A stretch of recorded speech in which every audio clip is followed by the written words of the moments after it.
Good day, sir. Good day, Cadet. I, Cadet Midshipman Torres Chester. Today, we will discuss about sexually transmitted disease infection in the maritime industry.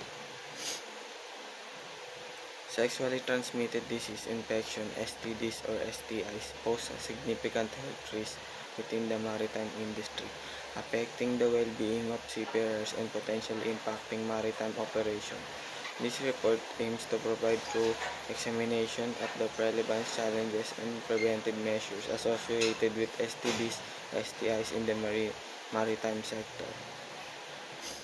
The maritime industry, characterized by close quarters living and extended periods at the sea, creates an environment conducive to the spread of STDs, STIs. Seafarers often away from home for extended periods may engage in high-risk behavior during shore leave, contributing to the prevalence of these infections.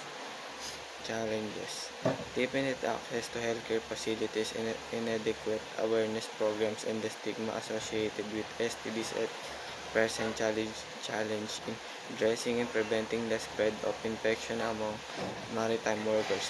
Additionally, the transient nature of maritime work can hinder continuity in health education and follow-up care.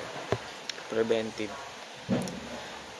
measure: implementing comprehensive sexual health education, promoting safe practices, and providing accessible healthcare resources on ships are crucial preventive measures. Collaborative efforts between maritime companies, health organizations, and regulatory bodies are essential to establish and enforce the guidelines that prioritize the well-being of seafarers.